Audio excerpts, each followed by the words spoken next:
Olá, sou Rodrigo Azevedo, psiquiatra, e este é o Papo Psi, um espaço para a gente refletir juntos sobre saúde mental e sociedade. E hoje quero trazer um tema duro, mas urgente: a violência que muitos trabalhadores sofrem, não das máquinas nem do peso da rotina, mas das próprias pessoas que chegam para ser atendidas. Imagine um médico em um pronto-socorro lotado, um professor em uma sala de aula, um motorista de ônibus enfrentando passageiros exaltados, um atendente de call center ouvindo horas de xingamento. Todos eles têm algo em comum: estão expostos a agressões que vêm justamente de quem deveria estar ali para receber cuidados ou serviço. Infelizmente, essa realidade vem crescendo.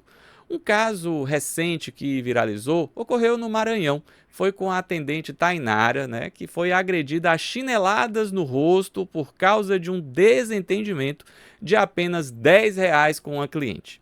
R$ 10 que custaram não apenas a dignidade daquela trabalhadora, mas também a sensação de segurança no trabalho.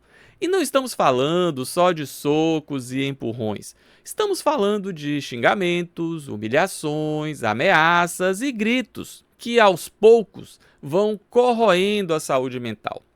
Violências que deixam marcas invisíveis, mas muito reais. A dimensão do problema, de acordo com a Organização Mundial de Saúde, ela estima que entre 8 e 38% dos trabalhadores da saúde já sofreram algum tipo de agressão física no trabalho. E se ampliamos o olhar para a violência verbal, gritos, xingamentos, intimidações, esses números sobem de forma alarmante. No Brasil, temos levantamentos, por exemplo, do Conselho Federal de Medicina e de entidades sindicais que reforçam isso, falando que esse tipo de violência está crescendo e as mulheres são as mais atingidas. Temos, infelizmente, um outro episódio trágico que chocou pela gravidade. Foi em agosto desse ano com a colega psiquiatra, a doutora Jeane Rouet, que foi esfaqueada no rosto por um usuário adolescente dentro de um CAPS em Iperó, no interior de São Paulo. Essa cena revela o tamanho do risco. Profissionais que saem de casa para cuidar, mas acabam expostos à violência. E precisamos dizer com todas as letras: violência não é parte do trabalho. O cliente não tem sempre razão. Agora vamos olhar as normas, que a legislação brasileira fala sobre o tema. Então, vamos lá. A NR1, que trata de gestão de riscos, obriga os empregadores a incluírem os riscos psicossociais. E a violência é um deles, é um desses riscos. Incluir no Programa de Gerenciamento de Risco, o conhecido PGR. Já a NR17, sobre ergonomia, destaca que a organização do trabalho deve considerar aspectos psicossociais. Estamos falando aí, por exemplo, de filas longas, falta de segurança, ausência de protocolos e ambientes superlotados aumentam o risco de conflito. Essas normas devem deixar claro: prevenir violência é parte da responsabilidade da gestão. As consequências à saúde mental, elas não são abstratas. Elas aparecem no corpo e também na mente. Pesquisas mostram, que trabalhadores expostos à violência têm maior incidência de ansiedade, depressão, burnout e transtorno de estresse pós-traumático, o conhecido TEPT. Os sintomas são concretos. Temos insônia, medo, por exemplo, de voltar ao trabalho. Temos a hipervigilância, que é aquela sensação de estar sempre alerta. Temos a irritabilidade e a perda do prazer pelo trabalho. Em casos graves, a gente pode ter, por exemplo, afastamentos prolongados e até abandono da profissão. Agora eu quero que você volte a pensar em Tainara e Joseane. Como seguir depois de um episódio desses? E se fosse com você, ou com a sua filha, ou com a sua mãe? Essa é a realidade que muitos trabalhadores enfrentam. Por isso, precisamos lembrar sempre: antes de qualquer cargo ou uniforme, existe um ser humano, e nenhum ser humano merece ser agredido. Mas e será que podemos fazer alguma coisa?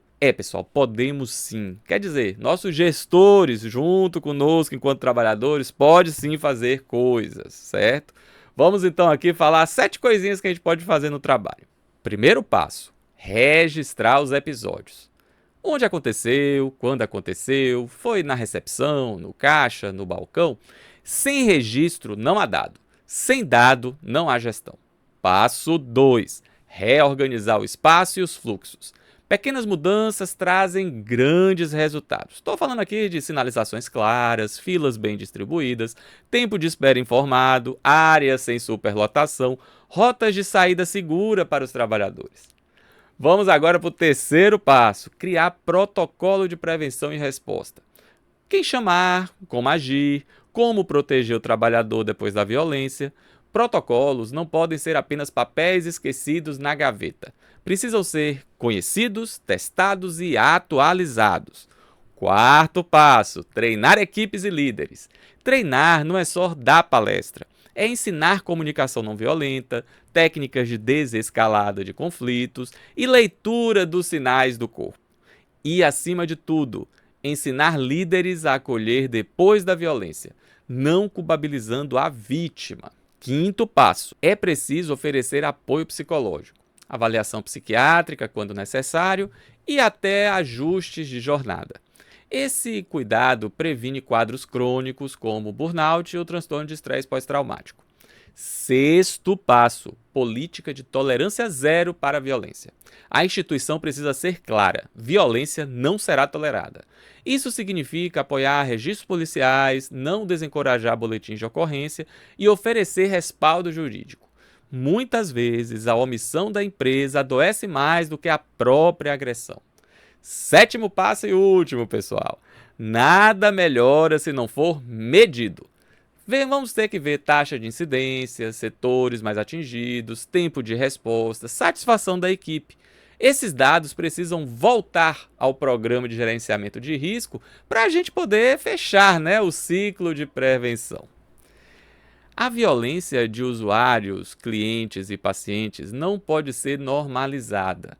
Ela é um risco ocupacional real que impacta diretamente a saúde mental, gera afastamentos e destrói vocações. Enfrentar esse problema exige políticas públicas, gestão comprometida e práticas concretas.